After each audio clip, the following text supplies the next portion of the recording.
जी हाँ दोस्तों, सेबी की तरफ से म्यूचुअल फंड इन्वेस्टर के लिए एक बहुत अच्छी गुड न्यूज़ है।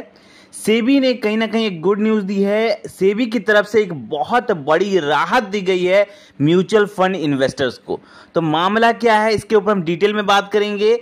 और अगर अभी तक आपने हमारे इस चैनल को सब्सक्राइब नहीं किया है तो सब्सक्राइब कर ले, क्योंकि यहाँ पर मिलती है आपको हर छोटी से छोटी म्यूचुअल फंड से रिलेटेड, इन्वेस्टमेंट से रिलेटेड अच्छी अच्छी जानकारी। तो चलिए हम आपको सबसे पहले बताते हैं कि मामला क्या है, सेबी ने क्या राहत दी है म्यूचुअल फंड इन्वेस्टर को। आपको याद होगा, मैंने पिछले कुछ दिनों पहले एक वीडियो बनाया था जिसमें मैंने बताया था कि सेबी ने लगभग 1.3 मतलब 1,30,00,000 म्यूचुअल फंड्स अकाउंट को फ्रीज कर दिया था या कह सकते हैं कि होल्ड पे रख दिया था, क्योंकि उनका केवाईसी, नए केवाईसी रूल के तहत उनका केवाईसी कंप्लीट नहीं था।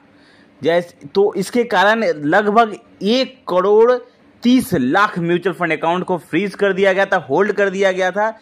तो ये बहुत बड़ी बात थी। लेकिन अब सेबी ने एक नया सर्कुलर लेके आया 14 मई 2024 को। ठीक है, आज 16 मई है, 14 मई यानी एक दिन पहले परसों एक सर्कुलर लेके आया 14 मई 2024 को, जिसके तहत मेजोरिटी ऑफ अकाउंट्स को राहत मिला। अब 1,40,00,000 जो अकाउंट्स था उसमें सब अकाउंट्स को नहीं मिला, लेकिन मेजोरिटी, ज्यादातर अकाउंट्स को राहत मिला। अब किन अकाउंट्स को राहत मिला है ये हम आपको अच्छे से बता देते हैं, और राहत किस बेसिस में मिला है और उनको क्या करना पड़ेगा, क्या नहीं करना पड़ेगा, सब कुछ हम डिटेल में बात करेंगे। अब देखिए रेगुलेशन क्या था। पहले रेगुलेशन था कि आपका जो केवाईसी है ना, वो आधार और पैन, आपका केवाईसी आधार और पैन से मतलब कंप्लीट होना चाहिए, और आपका आधार कार्ड और पैन कार्ड दोनों लिंक होना चाहिए।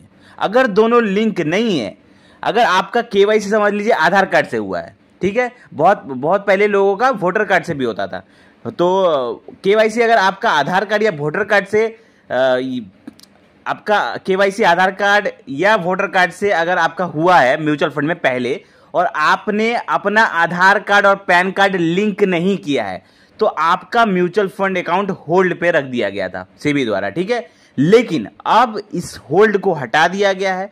अब होल्ड पे रहने का मतलब क्या था? होल्ड पे रहने का मतलब है ना तो आप इन्वेस्टमेंट कर सकते थे, ना आप पैसा विड्रॉ कर सकते थे, ना रिडीम कर सकते थे। ठीक है, तो यहां पे पूरी तरह से आपका ट्रांजैक्शन ठप कर दिया गया था।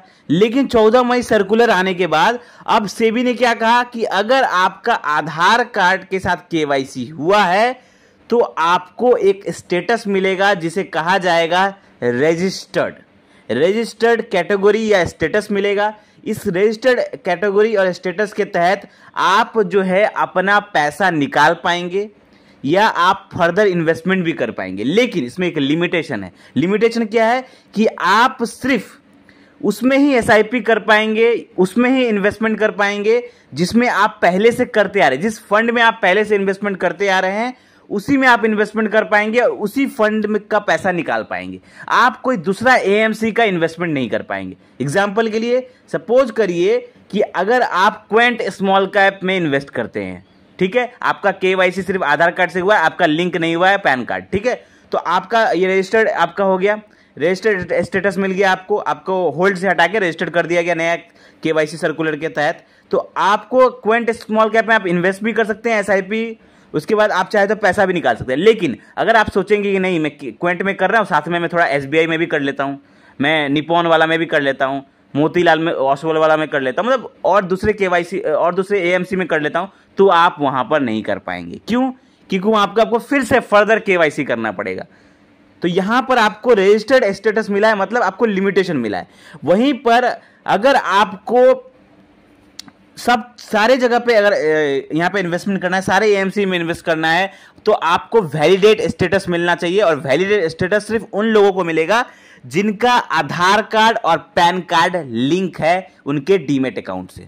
तो अगर आपका आधार कार्ड पैन कार्ड लिंक है तो ही जाके आप वैलिडेट यहां पर कैटेगरी वैलिडेट स्टेटस मिलेगा आपको, और तब जाके आपको कुछ नहीं करना, कोई फर्दर केवाईसी नहीं करना। एक बार वैलिडेट स्टेटस मिल गया उसके बाद आप आराम से इन्वेस्टमेंट किसी भी फंड में कर सकते हैं, किसी भी एएमसी में कर सकते हैं। तो जो 1,30,00,000 म्यूचुअल फंड अकाउंट्स फ्रीज थे, होल्ड थे, उनको हटा के, उनमें से बहुत सारे अकाउंट्स को हटा के अब यहाँ पर रजिस्टर्ड स्टेटस मिल गया है, मतलब वो पैसा तो निकाल सकते हैं और इन्वेस्टमेंट भी कर सकते हैं, लेकिन सिर्फ उसी फंड में इन्वेस्टमेंट कर सकते हैं जहां पर उनका पहले से इन्वेस्टमेंट चल रहा था। कोई नए एएमसी में वो अब इन्वेस्टमेंट नहीं कर पाएंगे। अगर उनको नए एएमसी में इन्वेस्टमेंट करना है तो उनको वैलिडेट स्टेटस लेना पड़ेगा, और वैलिडेट स्टेटस लेने के लिए उनको अपना आधार कार्ड, पैन कार्ड लिंक करना पड़ेगा उनके डीमेट अकाउंट से, उनका जो म्यूचुअल फंड जहां से वो अकाउंट का। अब वो कैसे लिंक करेंगे? लिंक करने के लिए अगर सपोज करिए आप किसी ऐप के थ्रू कर रहे हैं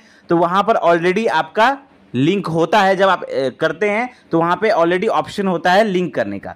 तो अगर आप फिर भी आप चेक कर सकते हैं, आप वहां पर जिस भी एक ऐप से करते हैं उस ऐप में जाइएगा, वहां पे अपना प्रोफाइल में जाइएगा, वहां पर प्रोफाइल में आपका केवाईसी अप्रूव्ड दिखाएगा। अगर नहीं दिखा रहा है तो वहां पे आपको ऑप्शन देगा कि आप फिर से वहां पर अपना केवाईसी आधार कार्ड, पैन कार्ड लिंक करके कर सकते हैं।